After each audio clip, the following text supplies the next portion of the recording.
लोग combination of capacitor की बात करते हैं थोड़ा। कॉम्बिनेशन ऑफ कैपेसिटर, इसमें आपने सीरीज कॉम्बिनेशन और पैरेलल कॉम्बिनेशन पढ़ा है ना? क्या क्या पढ़ा था?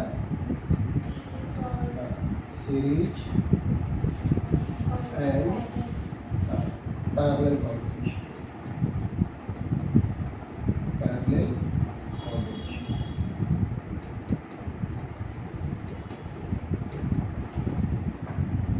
कुछ मेन पॉइंट्स में ध्यान रखना था कि सीरीज कॉम्बिनेशन कैसे पहचानेंगे। दूसरी चीज़ कि सीरीज कॉम्बिनेशन में charge store on each capacitor will be same which is equal to charge store on its equivalent capacitance. थोड़ी सी चीज़ें मैं लिख देता हूँ, फिर बात करेंगे हम लोग कि कैसे क्वेश्चन इसको सोल्व करें।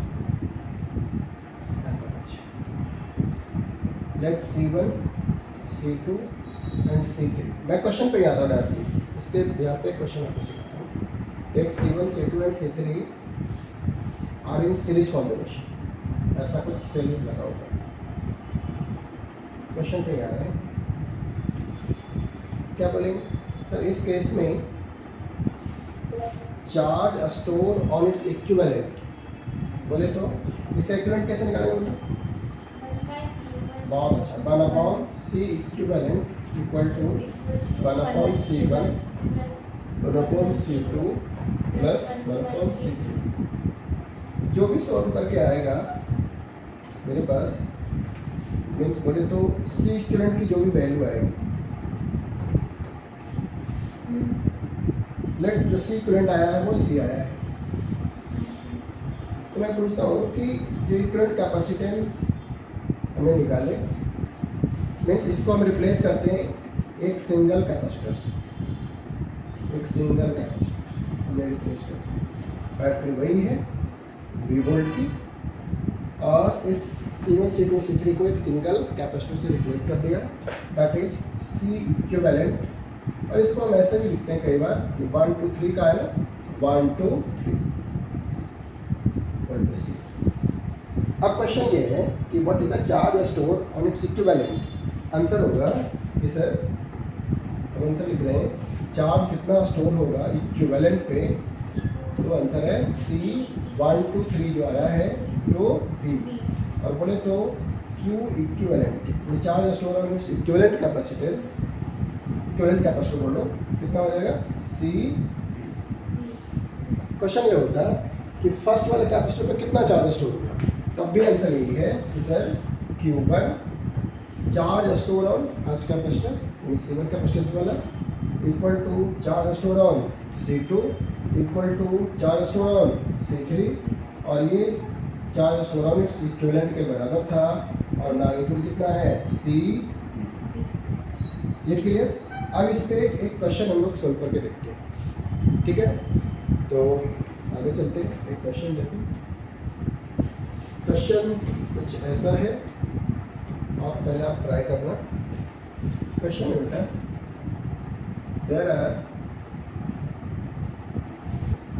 two capacitors C1 equal to 3 microfarad and C2 equal to 6 microfarad are connected in series combination as shown in figure. This is 12 volt battery. Question है find charge store on each capacitor. ठीक है, इसके साथ कई बार question और भी हो सकता था कि also find क्या बेटा, मैं लिख देता हूँ V1 V2 U1। समझ पा रहे हैं? V1 का मतलब potential difference across C1 capacitor, and V2 means potential difference across C2 capacitor. U1 potential energy on, बोले तो electrical energy store on C1, U2 का मीनिंग है बेटा electrical energy store on C2। कैसे सोल्व करेंगे? अब इसका आंसर जरा देखो, ट्राई करेंगे एक बार। ये क्वेश्चन हो जाए, ट्राई करो।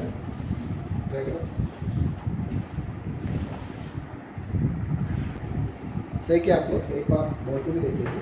अब मैं इसका आंसर लिखने जा रहा हूँ, तो हमारा टारगेट होगा आंसर लिखने में। अब आपसे क्वेश्चन ये पूछा जाएगा कि मुझे बताओ C1 पे चार्ज बताना था।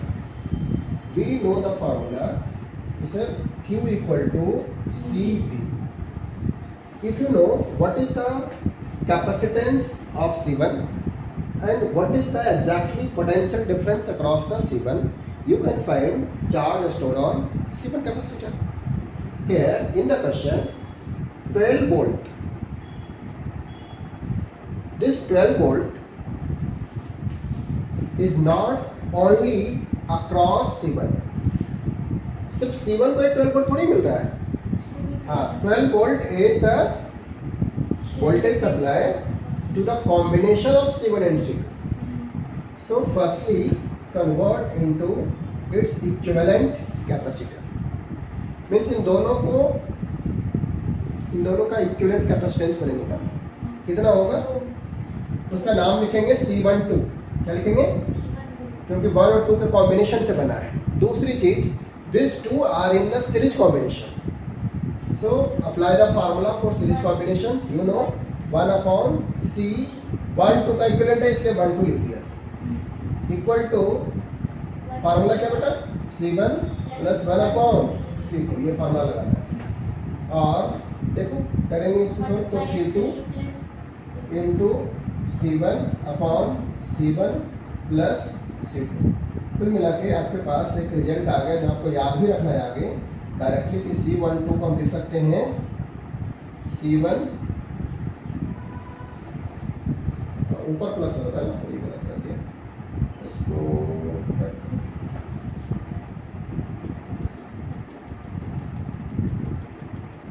तो इनको ऐसा साइन हो गया, चलिए वो हेलो प्लस ऐसा नहीं लग रहा है, इनको लग रहा है, इसको फिर से कर देते हैं। तो यहाँ आ गया आपके पास 1/C12 C2 प्लस ना C1/C1 सिंपल एडिशन है ना?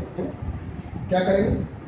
C12 is C1 C2/C1 plus C2। ये जब डेटा पुट करेंगे आप 3 × 6 18/9 कितना आ जाएगा? 2 माइक्रोफैराड। क्या आएगा? आंसर आएगा 2 माइक्रोफैराड। सारा डिटेल पुट करने के बाद आएगा 2 माइक्रोफैराड। मीन्स अब हम लोग इसे ऐसे लिखेंगे कि एक सिंगल कैपेसिटर से मैंने रिप्लेस किया, it is C12, value solve करने पे आया है कितना? 2 माइक्रोफैराड। अब ये 2 माइक्रोफैराड का कैपेसिटर तो कितना वोल्टेज मिलता है बेटा? 12 वोल्ट। जो वोल्टेज सप्लाई है कितना है? 12 volt. Okay, you can find what is the charge store on 1 2 name as Q12। कितना होगा बताओ sir? C12 C into V होता है सर, V है 12 वोल्ट, तो मैं लिखने वाला हूँ 2 माइक्रोफैराड इंटू 12 वोल्ट। मैं लेफ्ट अराउंड इधर से बताओ, Q12 equal to 24 micro coulomb. Q12 is same as Q1 equal to Q2 equal to Q12 and it is 24 micro coulomb. बहुत आसान है। ठीक, तो हमने चार्ज स्टोर तो फाइंड कर लिया। Means Q1, what is Q1? You know it is what? 24 micro coulomb. Again, what is Q2? 24 micro coulomb. Okay, you know Q1 and C1, so you can find what is the potential difference across C1? क्या होगा sir? अगर आपको V1 निकालना है, V1 is what? It is the potential difference across C1 capacitor. So V1 is equal to Q1 upon C1. Q1 कितना बेटा? 24 micro coulomb upon 3 क्या? Micro farad. बहुत अच्छे. Answer is 8 volt. In the same way V2 कितना होगा बच्चे? Sir ये होगा Q2 अपॉन C2. Q2 कितना है सर? देखो it is 24 micro coulomb and C2 is 6 micro farad. Answer is 4 volt. Very easy. Potential difference मिल गया C1 के क्रॉस एंड C2 के cross. 8 volt and 4 volt. Charge store तो हम अपने अब V1 भी मिलेगी नहीं पे. V1 कितना? 8 वोल्ट. चलो दो चीज आ गया. और V2 कितना? 4 वोल्ट. तो आपने V1 भी निकाल लिया, Q1 भी निकाल लिया. अब और क्या था बच्चे? Energy store. U1 for energy store on capacitor 1. तो इसको मैं थोड़ा पेन चेंज कर लेता हूँ. अब मैं एनर्जी स्टोर निकालने जा रहा हूँ. U1 कई फार्मूले हैं, you can apply any one. आपने 3 फार्मूले पढ़े थे ना. हाफ, एक था C1 V1 का स्क्वायर. ये भी लगा सकते हैं. बताओ हाफ C1 कितना बच्चे? 3 micro farad. 3 micro farad. Okay. V1 is 8 volt का स्क्वायर. आंसर आ गया 1/2 into 3 micro farad into 64 volt का स्क्वायर. आंसर इज बोलो इस वाले 2 32 96 micro joule. After solving you get this. होगा ना? 32 इंटू 3 96. In the same way you can find U2. ये आपका टास्क है, ये आपको निकालना है. निकाल लेंगे. क्या लगाएंगे? Half C2 V2 square. ये आपको करना है. राइट. तो इस तरीके से आप स्टेप वाइज क्वेश्चन को सोल्व कर सकते हैं. और इसी स्टेप को 2-4 क्वेश्चन में आप फॉलो करो, क्योंकि कई चीज़ें आपको ये स्टेप मिस करके भी, या बोले तो स्टेप स्किप करके आप डायरेक्टली आंसर निकाल सकते हैं. ठीक है.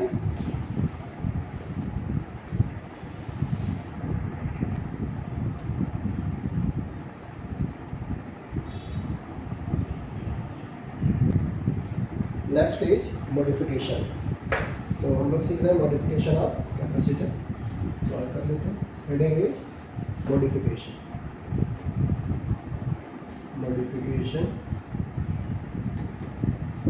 Of capacitor. देखो you know the formula. So in general, if there is a capacitor, parallel plate capacitor,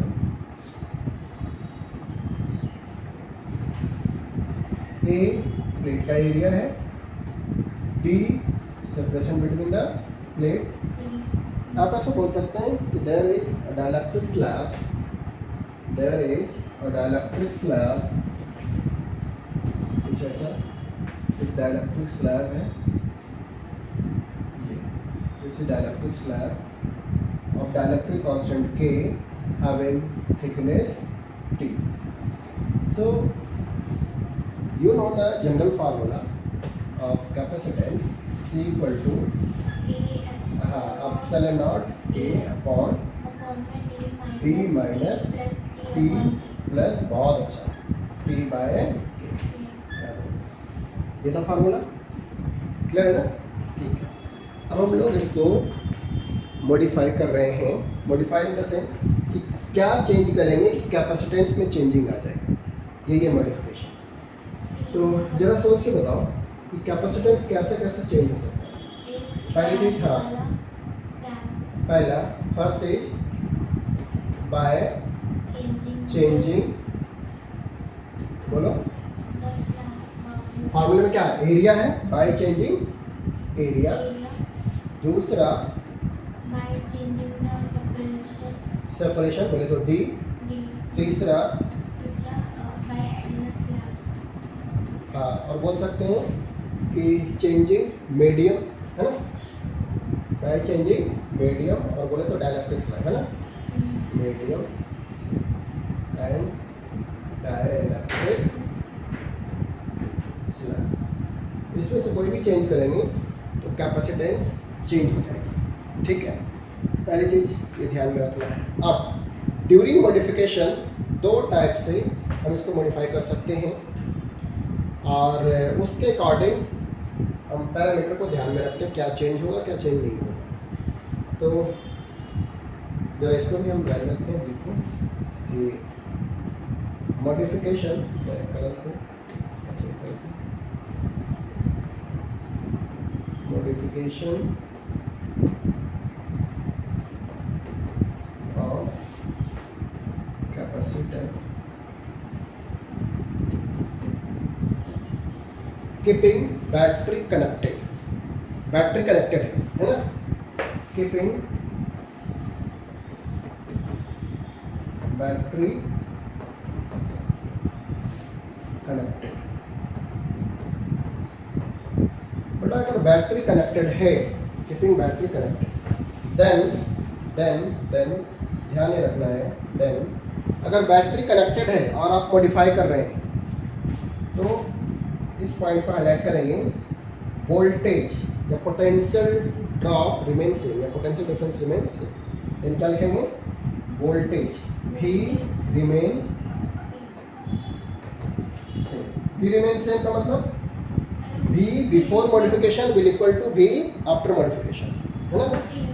हाँ, वो चेंज नहीं होगा, भी चेंज नहीं होगा। अच्छा, एक बात हो गई। दूसरी चीज एक और आपको बिल्कुल ध्यान में रखना है, if battery is disconnected, if battery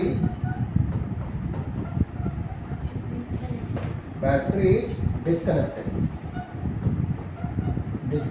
अगर बैटरी डिस्कनेक्टेड है बेटा, देन हाँ, बहुत अच्छा, क्यू रिमेन सेम, अदर में चेंज, अदर चेंज हो सकता है जैसा डिटेल गिवन होगा उसके अकॉर्डिंग, बट क्यू में कोई चेंजिंग नहीं होगा। किस केस में, जब बैटरी डिस्कनेक्ट करके मॉडिफाई किया गया है, और जब बैटरी कनेक्टेड है और मॉडिफिकेशन हुआ है तो भी सेम रहेगा, और डिस्कनेक्टेड है मॉडिफिकेशन हुआ है तो क्यू सेम रहेगा। मॉडिफिकेशन का मीनिंग हो सकता है कि एरिया में हमने चेंजिंग कर दिया हो सकता है सेपरेशन चेंज कर दिया हो सकता है डाइलेक्ट्रिक स्लैब बदल दिया हो, या पहले से है उसको हटा दिया हो, या पहले से नहीं उसमें ऐड कर दिया हो। तो कई तरीके से, या तो मेनली आप ज्योमेट्री चेंज कर सकते हैं और साथ में इसका मीडियम चेंज कर सकते हैं, उसके अकॉर्डिंग कैपेसिटेंस चेंज हो जाएगा, ठीक है ना। अब इस पे एक क्वेश्चन सोल्व करके देखते हैं। एक पहले मैं जनरल पैटर्न बताता हूँ ताकि आपको याद हो जाए, राइट। आगे बढ़ते हैं, ठीक है। तो देखो पहले कैसे लेते हैं, keeping battery connected, keeping battery connected. अगर बैटरी कनेक्टेड है और आप मॉडिफिकेशन कर रहे हैं, क्या होने वाला है। देखो हुआ यो कि आपके पास एक कैपेसिटर है, मैं ऐसे बना लेता हूँ कैपेसिटर, और आपने एक सेल से इसको कट करके रखा है। Let area of the plate is A, separation between the image. अब कोई डायलेक्ट्रिक स्लैब इंसर्ट भी कर सकते हैं, इसमें कोई दिक्कत वाली बात नहीं है। मैं भी जनरल बातें कर रहा हूँ, जो भी कैपेसिटेंस निकल के आएगा उसके अकॉर्डिंग, ठीक है। तो सोचो इनिशियली अभी इनके बीच में कोई डायलेक्ट्रिक स्लैब नहीं था, मीन्स सिर्फ एयर था, कुछ नहीं होता, क्या था, एयर था इनके बीच या वैक्यूम, ऐसा भी बोल सकते हैं। सो इसकी कैपेसिटेंस अभी क्या होगी बेटा, सर कैपेसिटेंस होगा epsilon not A by D, ये होगा कैपेसिटेंस। पहले तो कैपेसिटेंस निकाल लेना है। अब क्वेश्चन में क्या मेंशन है, जरा उसको भी सुन लीजिए। क्वेश्चन मेंशन है कि मॉडिफिकेशन कैसे हुआ, जरा देखो। बैटरी कनेक्टेड है और मॉडिफिकेशन में क्या किया गया है, इसके सेपरेशन को कम कर दिया गया है और उसमें डाइलेक्ट्रिक स्लैब इंसर्ट कर दिए। कुछ और भी हो सकता था, मैंने एक केस लिया है कि मॉडिफिकेशन किस तरह से हुआ है, तो इसका आंसर है ये जो कैपेसिटर था, इस कैपेसिटर का जो सेपरेशन उसको और कम कर दिया मैंने, बस ये रहा, आधा कर दिया। हाँ बहुत अच्छा। और हमने cell as it is connected है, सेल जैसा था वैसा ही है, सिर्फ मैंने सेपरेशन को कम कर दिया। पहले के रेफरेंस में देखा जाए तो ये जो सेपरेशन है बेटा, इट इज डी बाय 2, आधा कर दिया। और दूसरी चीज, इसमें मैंने एक डाइलेक्ट्रिक स्लैब इंसर्ट कर दिया है और ये कंप्लीटली फिल्ड है, पूरे पोर्शन को, इस पूरे पोर्शन को इतना बन नहीं पा रहा है बट आपको समझेगा, मैं बोल रहा हूँ कि पूरे पोर्शन को स्लैब ने फिल कर दिया है। जितना इनके बीच में, प्लेट के बीच में स्पेस था, कंप्लीटली इसमें स्लैब है। और इस स्लैब का डाइलेक्ट्रिक कांस्टेंट है बेटा के। तो ये मॉडिफिकेशन हो गया, चेंज हो गया ना, देखो ज्योमेट्री भी चेंज हो गया, यानी सेपरेशन, और साथ में इनके बीच का जो मीडियम है उसको भी रिप्लेस कर दिया गया किसी और मीडियम से। So now we are going to find what will be its new capacitance, new potential difference across the plate, new charge stored, new energy, new electric field, these all. Okay, एक एक करके देखते हैं। तो y वो जो d equals to k था वो वाला फॉर्मूला लगेगा। हाँ, अभी देखो पहले का कैपेसिटेंस ऐसा है, पहले का एनर्जी मैं लिख देता हूँ, सॉरी चार्ज स्टोर क्या होगा सर, CV होगा, और एनर्जी स्टोर भी लिख देते हैं, तो V फॉर पोटेंशियल डिफरेंस जो पहले है, तो V इनिशियल को मैं V लिखता हूँ, ठीक है। अब और हम बात कर रहे हैं energy store, sir U is equal to half CV square. क्या क्या निकाल लिया, कैपेसिटेंस पहले क्या होगा, चार्ज क्या होगा, वोल्टेज क्या था, और एनर्जी क्या स्टोर होगा, ठीक है ना। और इलेक्ट्रिक फील्ड भी देख लेते हैं, net electric field E is equal to V by D, potential difference V है, सेपरेशन D है, इलेक्ट्रिक फील्ड इतना होगा। कितने पॉइंट हो गए, 1 2 3 4 5। हमने 5 चीजें फाइंड कर ली। क्या क्या चीज, पहले कैपेसिटेंस क्या होगा, हाँ इसके ज्योमेट्री और मीडियम के टर्म में, और पहले चार्ज कितना स्टोर होगा, you know C, potential difference is given, it is V, so you can find charge store, potential is already given, U half CV square, after applying the formula, E is equal to V by D. Okay. V for potential difference and D for separation between the plate. So it is the relation between electric field, potential difference and separation between these two plates. Okay. Now मैं इसको थोड़ा सा colour change कर देता हूँ। ये है after modification, ये है आफ्टर मॉडिफिकेशन, ये था बेटा बिफोर मॉडिफिकेशन है, बिफोर मॉडिफिकेशन, ये बिफोर मॉडिफिकेशन और ये है आफ्टर मॉडिफिकेशन। तो आफ्टर मॉडिफिकेशन क्या होने वाला है, आप इसे आप देखो C डैश में लिख देता हूँ, न्यू है ना C dash, sir C dash होगा फॉर्मूले के according epsilon not A upon D। Sir D तो अब D नहीं रहा ना, पहले के रेस्पेक्ट में कितना हो गया है, D बाय 2, और सर कंप्लीटली इंसर्ट किया गया डाइलेक्ट्रिक स्लैब को, तो सर K टाइम्स हो जाएगा। ये मेरे पास फार्मूला है, कौन सा फार्मूला था, हाँ ये वाला, C is equal to epsilon not A upon D minus T plus T/K। इसी फार्मूले में मैंने पुट किया है। कैसे, जरा देख भी लो। देखो सी डैश क्या होने वाला है, एप्सिलॉन नॉट। एरिया कोई चेंज नहीं हुआ ना बेटा, नहीं। सर डी कितना हो गया, सेपरेशन D/2 हो गया सर। और slab, sir slab already D/2 में है, ठीक है। और सर ये भी D/2 हो जाएगा। और सर जो मीडियम का डाइलेक्ट्रिक कांस्टेंट K, तो ये तो कैंसिल हो गया ना। कितना बचा सर, सी डैश हो गया 2K times of epsilon not A/T। और यही यहाँ पर भी मैंने लिखा है, हाँ, 2K times of epsilon not A/T। ये क्लियर? तो आपको एक्सप्लेन करके बता दिया कि कैसे सी डैश को मैंने इतना लिखा है, ठीक है ना। इसको डालते हैं, इसका तो कोई काम है नहीं। इसको मैं बता देता हूँ, इसको हटा दीजिए।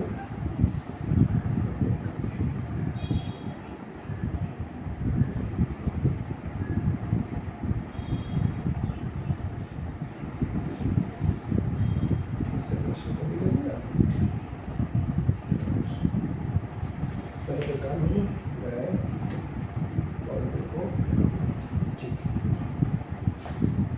ओके, सी डैश हो गया। तो मैं लिख सकता हूँ बेटा कि सी डैश हो गया 2K times of epsilon not A/D।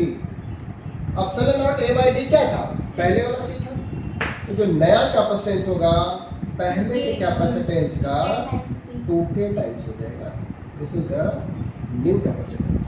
Means after modification capacitance becomes 2K times of the initial capacitance.